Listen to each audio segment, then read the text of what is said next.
Padahal zonanya gitu. sakit banget. Oh, ngambil mobil. Ngambil vehicle. Boleh sih dari seorang Zack. Apalagi dia medkit juga masih banyak. Harusnya masih worth it juga. Ya. Untuk masuk ke dalam circle. Dan mungkin bakalan mengamankan terowongannya kan. Yes. Ternyata. Aires berhasil mendapatkan seorang Mans dengan AC-80. Senjata yang bener-bener sakit banget. Dimana berang-berang makan coklat. Berangkat pesawatnya dari arah Sentosa menuju ke arah Sipiar. Dan kalau kita lihat seperti biasa, EVOS bakalan turun di kawasan Sentosa. Dan kalau misalkan kita lihat di arah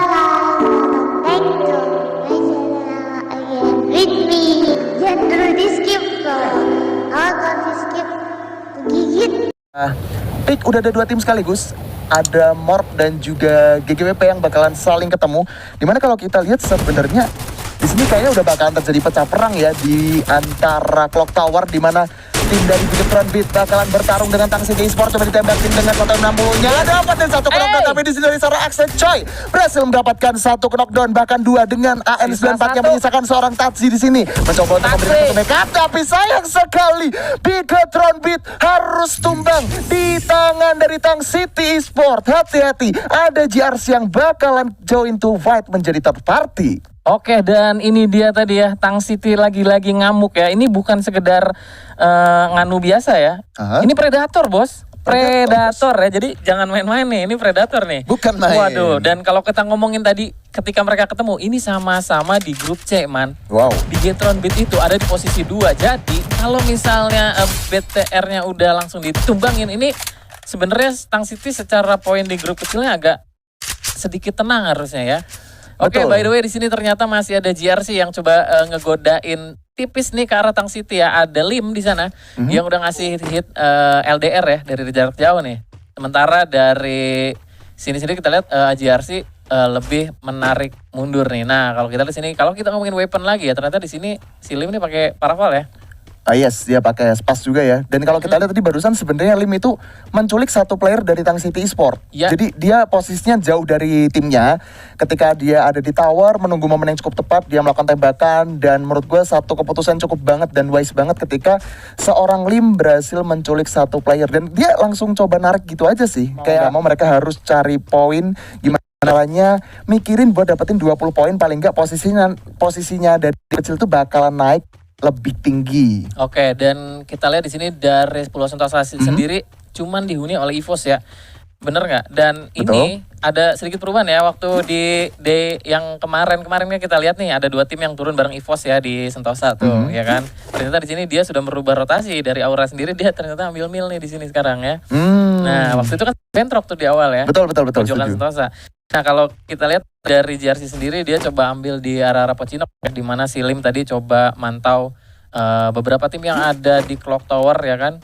Dia coba cari informasi, dia coba mantau, tapi ternyata dari pemantauan itu dia berhasil steal kill ya. Dapat tadi mencuri 1 poin. Sementara di area Blue Zone tadi kalau gue lihat ada beberapa tim juga di mana ada SES yang turun di atas ya, ada Eko juga. Ini benar-benar nggak terlalu padat nih untuk di maps Bermuda kali ini, di mana The Pillar juga mendapatkan Bima Sakti cukup santai tadi kalau lihat. Di sana nggak terlalu rapat ya Bima. Nah, di Bima agak renggang. Kemudian dari Hanggar juga tadi Rosugo yang di mana dia turun ya, agak ke arah Hanggar juga di sana sepi-sepi nih boy. Ini kayaknya kita bakal sedikit lama nih nunggu duel selanjutnya. Yes. Tapi kalau misalkan tadi lu sempat mention juga di Bima Sakti itu ada The Pillar Gladius. Di sini tuh Rosugo ternyata diam-diam udah mulai coba ngerapet tim posisinya ke arah Bima Sakti juga.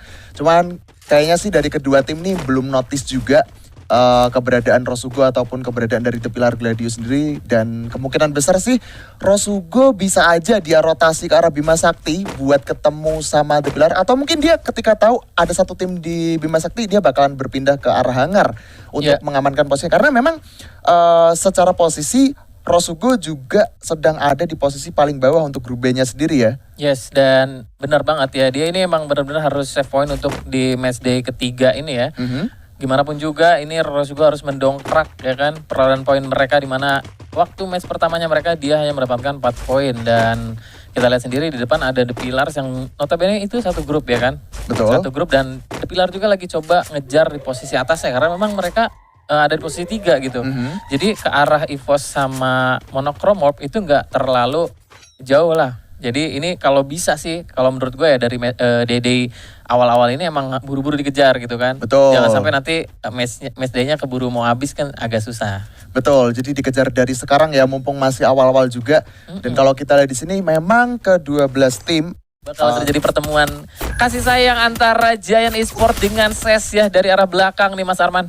Yes, betul sekali. Seperti biasa, dari CSGO Boba bakalan ada di posisi atas hangar tentunya. Happy kayaknya bakalan gak bisa happy karena udah kehilangan setengah SP-nya. Happy-nya juga harus terknockdown oleh seorang Sipit dengan Bareta yang langsung connect begitu saja. Sementara di sini Giant Paco bakalan coba berlindung di balik satu box dan mempop up beberapa duelnya sambil dihisap dulu inhalernya untuk mengamankan dirinya karena di sini Paco udah bener-bener sekarat. Langsung coba diaktifasi satu tong yang berisi smoke untuk menghindari tembakan yang akan diberikan oleh tim dari CSGO Boba. Tapi ini Sipit posisinya ada di atas loh. Enak banget ini jujur aja. Iya, dan lu tahu nggak caranya naik ke sini? Pakai lu nggak tahu kan? Pakai launching pad. Oke, launching pad ya. Dan lu benar-benar harus paham betul ya. Betul. Ukurannya nih, gimana caranya biar bisa lu tepat jatuh di situ. Nah kalau kita ngomongin tadi kan dia sempat ngancurin tong tuh. Nah ini sebenarnya belum terlalu banyak yang memanfaatkan ya seperti yang bom asap gitu ya kemarin gue lihat tuh. Itu sebenarnya bisa dimanfaatkan ya termasuk tong ini juga. Betul. Jadi buat ngehindarin ketika lu diincer sama lawan ya. Dan oke, ternyata di sini udah ada yang deket nih Mas Arman. Ada Danis ya yang bakal masuk nih ke arah gudang. Yes, betul sekali dari seorang Danis bakalan mendekat dan bakalan coba melakukan satu peperangan kah dengan Giant yang kita tahu udah pada bertahan. Coba dimasak oleh seorang Danis. Granatnya apakah bakalan connect? 1, 2, 3, 2 dos. Tapi sepertinya gak bakalan connect begitu aja.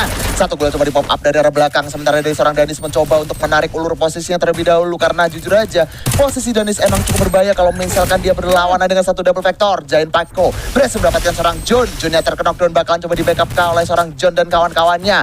Masuk ke dalam satu sarang yang cukup berbahaya tentunya dari Sipit. Berhasil mendapatkan Paco. Masih coba dari Peving. John belakang satu tembakan dengan satu double barrel. Dan oh my god, Giant Esports harus dilulantahkan oleh CSGO Boba. Dipulangkan di posisi ke-11. Yes, itu tadi dia ya. Dimana Sipit ya. Ini lagi-lagi nih. Ini dia pakai Bareta bro.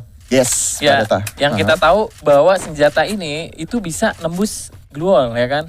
Nah itu dengan timing yang tepat, dengan feeling ya. Feeling yang tepat karena memang lo harus membaca kira-kira musuhnya dari sebelah mana nih kalau di belakang gue ya.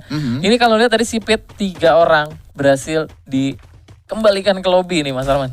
Iya, dia langsung dikembaliin ke lobby begitu aja. Dan ternyata di sini Sipit yang dapetin 4 poin killnya semua ya. Jadi dari Sipit ini emang kita tahu juga salah satu player yang memang memiliki aim AWP ataupun Bareta yang cukup tajam banget. Sharpshooter dari CSGO Boba. Dan sepertinya EVOS yang tadi dari arah Sentosa sudah berpindah rotasinya di tengah-tengah antara Clock Tower dan juga Peak, langsung mengamankan satu towernya dan dia sadar di depan sudah ada Morph yang bakalan coba menjadi satu incaran barunya. Cuma di sini kedua tim masih saling nahan aja sih, walaupun kita tahu kedua tim ini udah mendapatkan komponen yang cukup enak ya. Tapi ternyata di lain sisi tim The Pillar sedang berperang juga dengan Aura Ignis, di mana dari seorang Mai Putra mendapatkan seorang Piu dan juga satu rekan laginya menyisakan Galang dan juga seorang Adrian bakalan bersiap dengan satu pop up yang cukup baik juga. Di pop up lagi dan lagi ditembak. Itu dia dapetin satu knockdown dan langsung di knockdown lagi. Menyisakan seorang Galang yang mau gak mau harus cabut sejauh mungkin karena ternyata ada GGWP yang sudah berjuang untuk mendapatkan third party tentunya. Tapi di lain sisi juga dari EVOS sedang berperang. Sesnya juga perang sama Iko. Perangnya ada di mana-mana. Sedangkan di sini Bima Sakti Galang yang tersisa sendiri mau nggak mau harus mempertahankan posisi placement untuk Aura Ignis. Yes, dan kalau kita lihat tadi ada satu momen di mana GGWP ini memanfaatkan ya di depan dan inilah dia tadi sayang banget ya. Baru aja kita mau pindah terrotasi ternyata di sini ada TP yang harus dikembalikan di posisi ke-10. Itu dia tadi GGWP yang memanfaatkan dengan cantik. Di mana dari arah atas Rosugo yang tadi udah ada di gudang atas ya. Ini baru mulai turun nih karena udah mendengar tembakan-tembakan di arah Bima Sakti.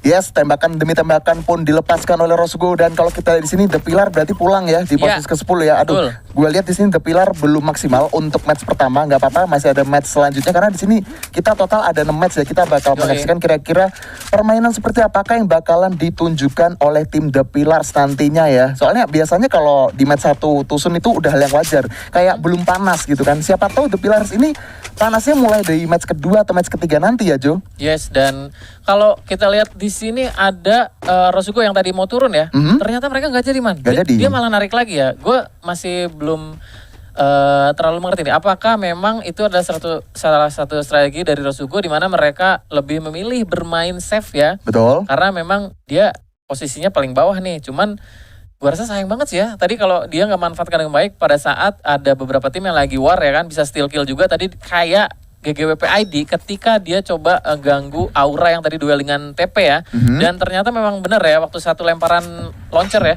dari pelontar tadi GGWP mendapatkan satu roster dari Aura, di mana di sini Aura sendiri hanya menyisakan Galang ya. Ini tentunya menjadi beban cukup berat dan ternyata zonanya bergeser ke arah Clock Tower ya. Dan ada beberapa tim di sana di luar yang masih belum masuk ke sedikit kurang beruntung ya, karena memang di sana sudah ada ada launcher nih, Man, dari arah Monochrome yang bakal berduel dengan GGWP ID. Wow, satu launcher yang berhasil dilemparkan oleh seorang Dante berhasil connect, tapi sayangnya harus terkedok juga dengan M60 bahkan dari seorang Rahasia tentunya. Bakalan coba di revive dulu, ternyata dari arah belakang Mans bakalan coba ditembak oleh seorang Nordis dengan satu VSS dengan Reaper Bulletnya. Cuman di sini ternyata Rahasia mendapatkan seorang Uco, padahal tadi Uco itu di knockdown sama pelontar dari Aji. Dan ini Auranya dipulangkan di posisi 9, sementara Genesis masih berperang juga dengan Rosugo, bakal coba ditembak dan tembak dengan satu double barrel yang menyisakan 2 orang aja dari Sas, masih gak bisa bertahan dari Jun, ternyata gak bisa karena zonanya cukup sakit. Sasgo Boba harus dipulangkan juga di posisi ke-8, sementara Rosugo menyisakan Faiz seorang diri yang mau gak mau harus bertahan dan gak punya medkit 1 biji pun.